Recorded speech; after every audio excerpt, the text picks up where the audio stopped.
A mechanistic understanding of drug release mechanisms from long-acting ethylene vinyl acetate implants. Ethylene vinyl acetate-based implants are designed to release drug at a controlled rate for up to 5 years. Long-acting implants offer many advantages over immediate release dosage forms. Compared to oral administration, implants are able to maintain drug levels within the therapeutic window with less frequent dosing. Ethylene vinyl acetate, or EVA, is a semicrystalline copolymer of ethylene and vinyl acetate. Ethylene is highly crystalline, whereas vinyl acetate is fully amorphous. The vinyl acetate content dictates material properties such as crystallinity, melting point, drug and polymer solubility, as well as diffusivity. EVA is ideal for implant manufacturing due to its low glass transition and low melting temperatures and high biocompatibility. Dosage forms can be rationally designed based on fundamental understanding of drug and polymer transport properties. The objectives of this study are to manufacture EVA-based etonogestrel implants, to correlate release mechanisms with measured transport properties, to investigate the impact of storage time on drug release from the implant, and to correlate physicochemical changes that occur during and after manufacture to release mechanisms. The implants used in the study consisted of a 70 micrometer thick EVA-15 skin and an EVA-28 core consisting of 30% etonogestrel.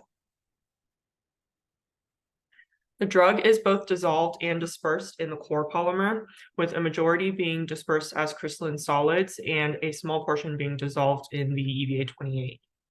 EVA-15 has lower vinyl acetate content than EVA-28, which results in lower drug diffusivity and solubility in the polymer and higher polymer crystallinity and melting point.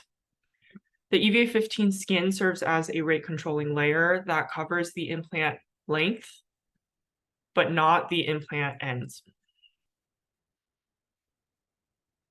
The implant manufacturing process consists of 2 coaxial hot melt extruders, which process the core and skin materials separately.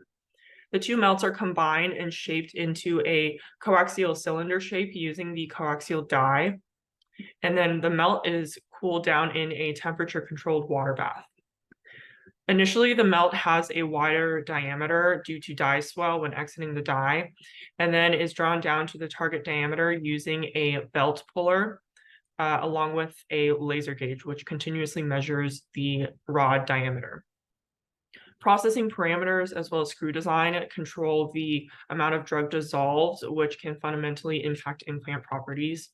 And this is something we're currently investigating, the relationship between extrusion processing parameters and implant release, as well as other critical quality attributes. The cooling and drawing down process can impact the EVA crystalline structure, which will also affect release. During extrusion, a portion of drug dissolves in melted EVA-28. The dispersed and dissolved drug is mixed with EVA-28 by the twin screws. Screw profiles that input greater mechanical energy generate more local heat, which will increase the amount of drug solubilized in the polymer. As the melt is cooled down, the drug becomes supersaturated in EVA-28. EVA polymer will recrystallize rapidly with cooling due to its semicrystalline nature. The drawing down process can change EVA crystalline morphology as well as implant mechanical properties. During storage after extrusion, the drug supersaturated in the core will partition into and supersaturate the skin layer. With prolonged storage time, the drug dissolved in the core will recrystallize to a certain extent, and skin supersaturation and core supersaturation will reduce. Release testing was conducted using an incubator shaker at 37 degrees Celsius. And this is the release media we used in both the implant release experiments as well as diffusion cell experiments that we did to measure the drug and polymer transport properties. We used tween 80 in this case as simply a wetting agent, so the concentration was below critical micelle concentration. We conducted full media replacement at each time point in order to maintain sink conditions and also to prevent microbial growth. Visual characterization of the implants right after extrusion reveals dispersion of crystalline drug in the EVA28 implant core. And this core is surrounded by a thin EVA15 skin layer, which does not contain any drug immediately after extrusion. In this picture, you see birefringence in the skin as well, but this is solely due to the semicrystalline nature of the polymer. Immediately after extrusion, there's no drug whatsoever in the skin. During storage, the supersaturated drug in the implant core will diffuse into the implant skin. During the burst release and the initial portion of the release profile, half of the drug that is loaded in the skin will release, and then the remaining portion of burst comes from the fact that the drug in the core is supersaturated and will gradually decrease to equilibrium solubility, which will also be reflected in the skin. In this study, we stored implants at ambient conditions after extrusion to see what the impact would be on initial burst release. We found that after storing the implants for 6 months, the initial burst release reduced by about 50%. Prolonged storage time promotes drug recrystallization in the implant core, which will cause that initial reduction in burst. Burst release follows first order kinetics. This is because the release rate is proportional to the amount of drug solubilized in the core, which is decreasing with time because it is supersaturated. The initial burst can be controlled by specific mechanical energy input during extrusion, and this can be varied by changing your feed rate and your screw speed. And we can also control the amount released during initial burst by optimizing the storage conditions after extrusion. During release, a solid drug depletion zone forms in the implant core, and it forms by moving inward as drug is released.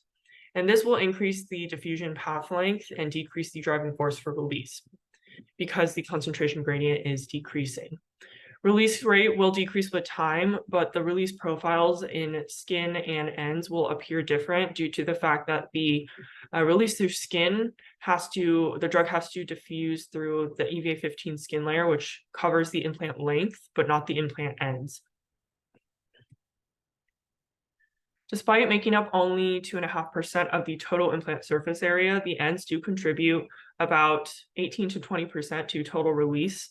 And this is due to the fact that the drug has higher permeability in EVA28 than it does in EVA15. And the ends release solely depends on permeability in EVA28. Release through the skin consists of 3 phases. Phase 1 is that initial burst. Phase 2 is a short-lived steady state phase governed by the concentration gradient across the EVA15 skin. And phase 3 is a gradually decreasing release rate phase, which is due to that solid drug depletion zone forming in the core. We're able to compare our actual release to the predicted steady state release based on the measured transport properties that we determined from the side-by-side diffusion cells, which are diffusivity and solubility.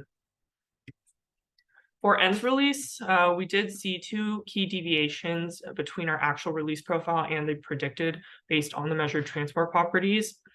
Number 1 is that the initial release is linear with time rather than linear with square root of time.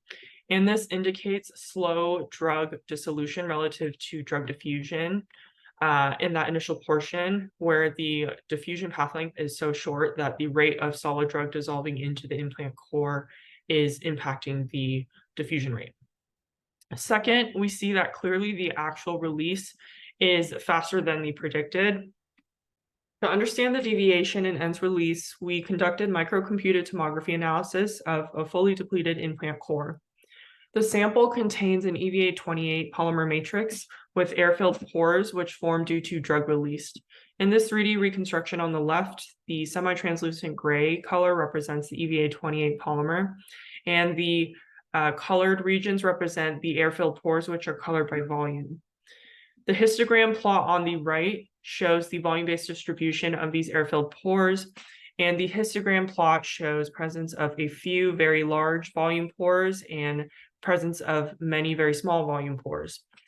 The large volume pores are likely due to extensive connectivity of these small volume pores, and this indicates that these pores are non-uniform and much larger than we expected.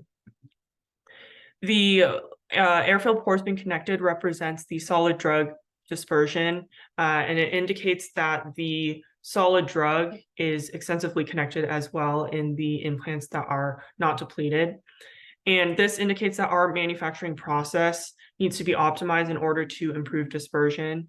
So we are currently planning a second implant manufacturing run where we do double extrusion in order to reduce the drug connectivity and improve the dispersion uniformity.